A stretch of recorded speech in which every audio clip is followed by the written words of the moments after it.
El celular vibraba sobre mi muslo, una vibración cálida que contrastaba con el frío que se había instalado en el apartamento, o quizás solo dentro de mí. Cada zumbido era una descarga eléctrica de validación, un recordatorio de que en algún lugar, aunque fuera digitalmente, yo era deseada, era visible. Estaba sentada a menos de 1 metro de David, mi compañero durante 8 años, pero mi mente estaba a cientos de kilómetros de distancia, enfrascada en una conversación que ardía con la intensidad de lo prohibido. Vivía dos vidas paralelas: la vida real, predecible y grisácea de Elena, la esposa funcional, y la vida secreta, vibrante y peligrosa que se desarrollaba en la palma de mi mano. La mentira no era solo algo que decía, se había convertido en un lugar donde habitaba, un espacio físico que ocupaba entre nosotros en el sofá.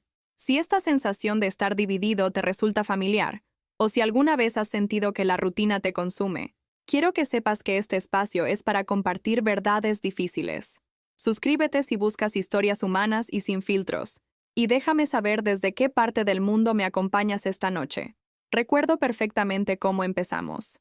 David y yo éramos ese tipo de pareja que todos asumían que duraría para siempre por pura inercia funcional. Nos conocimos, nos enamoramos de la forma tranquila en que se enamoran las personas que ya no buscan fuegos artificiales, sino estabilidad.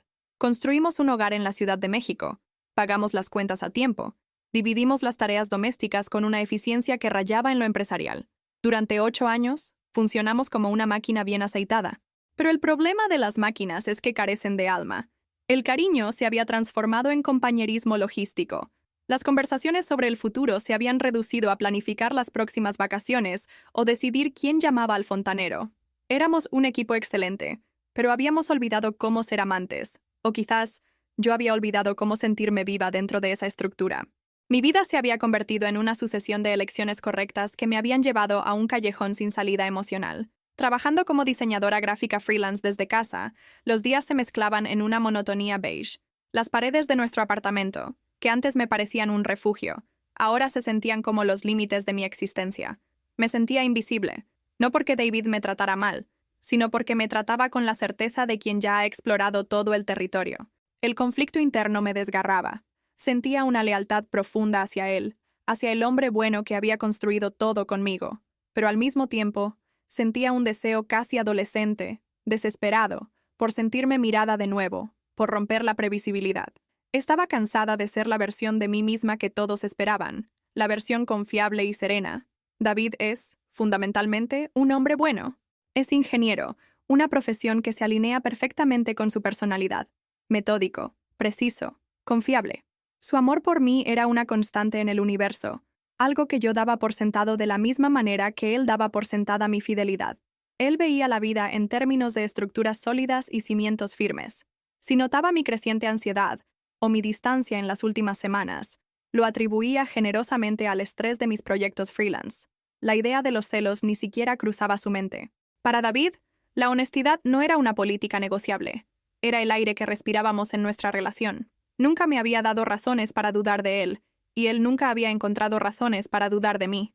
Esa confianza ciega era su mayor virtud, y trágicamente, mi mayor oportunidad para la traición. El desequilibrio llegó hace 6 semanas, encarnado en una notificación de Instagram. Mateo, un colega de la universidad con el que había compartido risas y una química no resuelta años atrás. Vivía en otra ciudad, lo que lo convertía en una fantasía segura, o eso creía yo. La conversación inicial fue inocente. ¿Cómo te ha ido?, que rápidamente mutó. Pasamos de ponernos al día a flirtear descaradamente, y de ahí a intercambiar fotos íntimas y confesiones nocturnas. Mateo me ofrecía la adrenalina que me faltaba. Cada mensaje era una dosis de validación externa.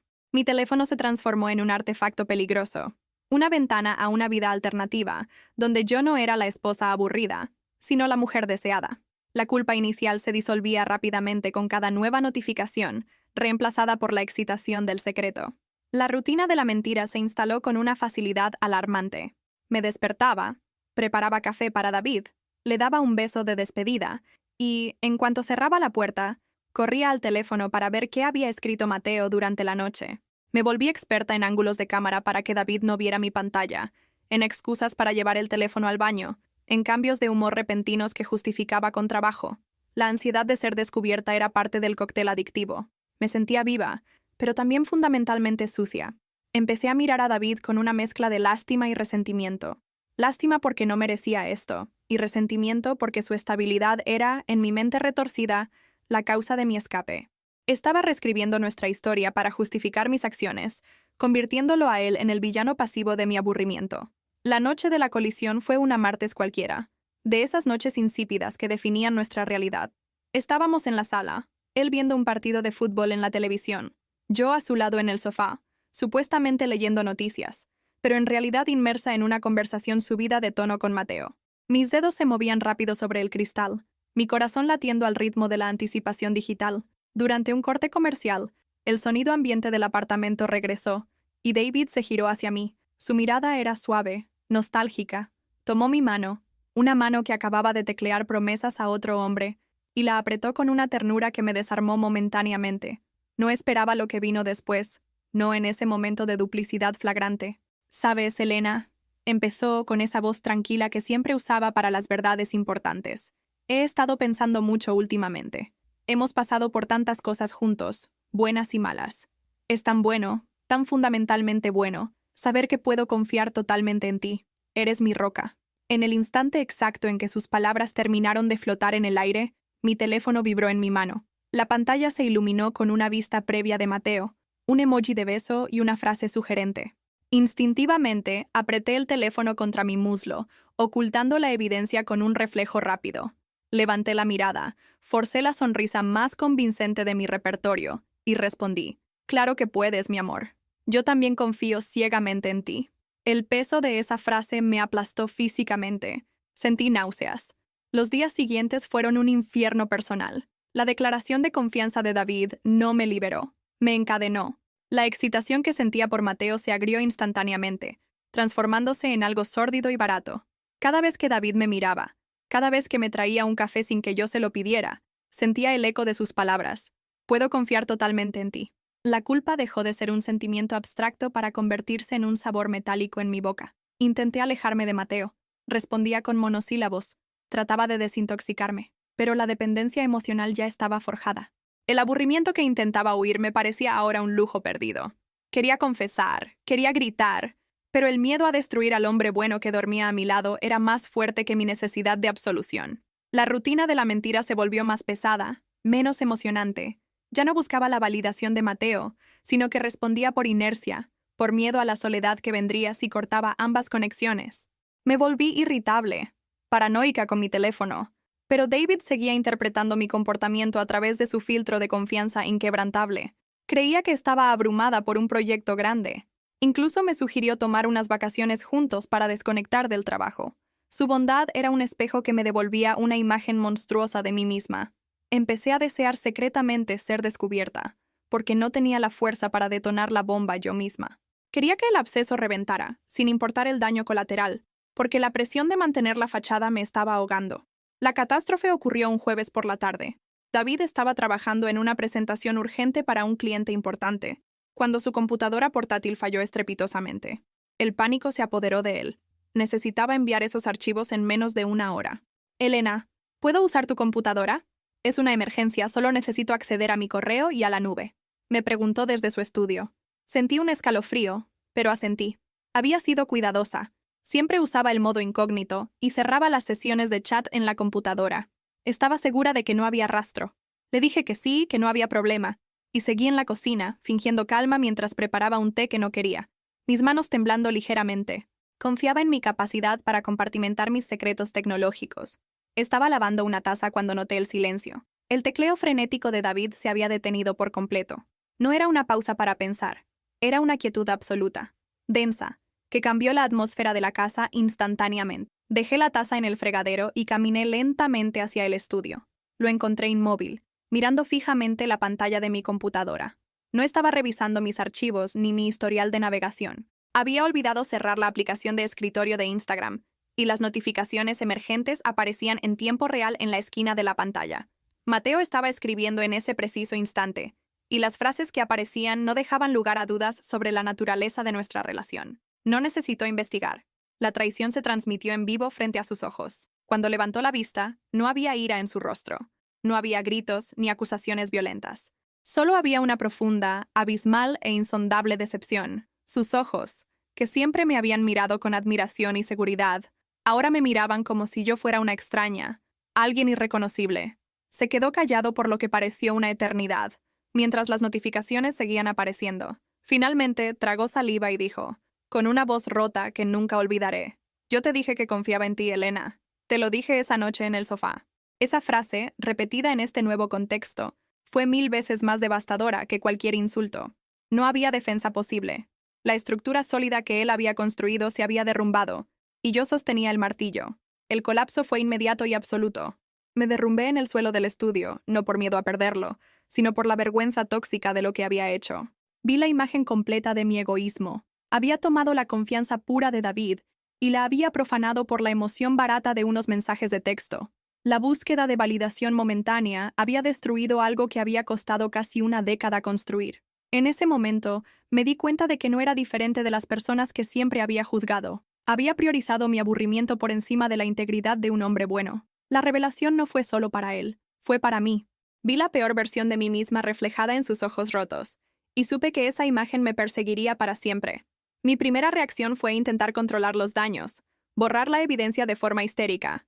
Delante de él, tomé mi teléfono, bloqueé a Mateo y eliminé la aplicación. Fue un gesto patético y tardío.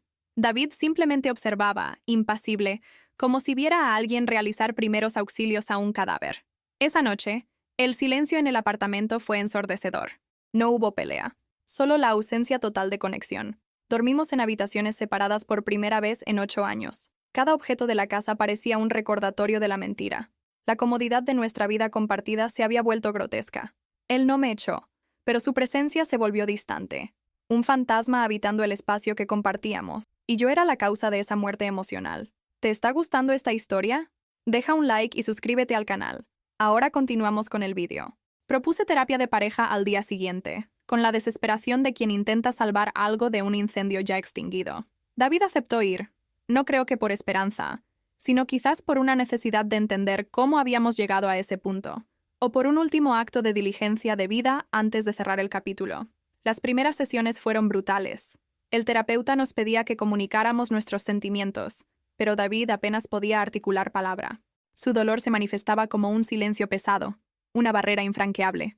Yo, por mi parte, tuve que verbalizar mis motivaciones, el aburrimiento, la necesidad de sentirme deseada. Escucharme decirlo en voz alta frente a él y un extraño me hizo sentir increíblemente pequeña y egoísta. No había justificación noble para lo que hice. La reconstrucción, si se le puede llamar así, comenzó con la imposición de una transparencia forzada. David, el hombre que nunca había sentido la necesidad de revisar nada, ahora pedía ver mi teléfono de vez en cuando, y yo tenía que entregárselo sin dudar. No tenía derecho a reclamar privacidad, porque había demostrado que no se podía confiar en mí con ella. Esta nueva dinámica era humillante, pero necesaria. Cada vez que él tomaba el dispositivo, yo contenía la respiración, no porque hubiera algo que ocultar, sino por la vergüenza de saber que yo había creado esa necesidad de vigilancia. La confianza no se reconstruye con palabras de arrepentimiento, sino con acciones consistentes y dolorosas que demuestran el cambio, y aún así, el proceso es incierto. Tuvimos que aprender a hablar de nuevo, pero el lenguaje era diferente. Las conversaciones se volvieron deliberadas, cuidadosas. Exploramos las grietas que existían en nuestra relación antes de mi traición, la rutina, la falta de comunicación emocional, cómo ambos habíamos permitido que la comodidad se convirtiera en complacencia. David tuvo que confrontar su propia pasividad al asumir que todo estaba bien solo porque yo no me quejaba. Sin embargo, esto no absolvía mi decisión. Aprendimos que la culpa podía ser compartida en la creación del ambiente, pero la responsabilidad de la traición era exclusivamente mía. Fue un proceso doloroso de desmantelar la relación que teníamos para ver si quedaba algo sobre lo cual construir una nueva. Han pasado meses. Seguimos juntos, en el mismo apartamento. Desde fuera, podríamos parecer una pareja que superó una crisis. Pero la realidad es mucho más compleja. La ligereza se ha ido. El espacio entre nosotros en el sofá ahora está lleno de un esfuerzo consciente por ser honestos, por no dar nada por sentado. Hay días buenos, donde casi rozamos la normalidad de antes, y días malos, donde un silencio prolongado o una notificación en mi teléfono pueden traer de vuelta la sombra de la desconfianza a los ojos de David. Él lucha por perdonar, y yo lucho por perdonarme a mí misma. La culpa ya no es aguda, pero se ha convertido en una cicatriz que pica cuando cambia el tiempo emocional. Estamos construyendo una segunda relación sobre las ruinas de la primera. Es una relación más sobria, quizás más madura, pero indudablemente más triste. La confianza absoluta, esa fe ciega que David tenía en mí, nunca regresó. Es imposible recuperar esa inocencia. Ahora tenemos una confianza condicional, una confianza que debe ser mantenida y probada diariamente. Aceptamos que el amor puede sobrevivir a la traición, pero no sale ileso. La lección más dura fue entender que la confianza no es como un hueso que se repara y se vuelve más fuerte en la fractura. Es como el cristal. Puedes pegar los pedazos, puedes admirar el esfuerzo de la restauración, pero las grietas siempre serán visibles cuando la luz les dé de cierta manera. La ironía de todo esto es que, en mi búsqueda desesperada por sentirme viva y escapar de la previsibilidad, creé una situación que requiere más vigilancia, más rutina y más esfuerzo consciente que cualquier cosa que hubiera experimentado antes. Destruí la comodidad de la confianza ciega. La mayor traición no fue el coqueteo digital con Mateo, ni las fotos, ni las mentiras. La verdadera profanación fue recibir la declaración más pura de confianza de David y, en ese mismo instante, decidir que mi necesidad momentánea de validación era más importante que su vulnerabilidad. Aprendí que el aburrimiento es un lujo y que el precio de curarlo con fuego es ver cómo todo lo que dabas por sentado se convierte en cenizas. ¿Alguna vez han sentido que la confianza se rompe de una forma irreparable? ¿Creen que es posible perdonar por completo una traición? Dejen un corazoncito si creen que la honestidad, aunque dolorosa, es siempre el mejor camino. Suscríbanse para más historias reales sobre las complejidades de las relaciones humanas. Comenten. La confianza es frágil. Si están de acuerdo en que es lo más valioso que tenemos en una relación.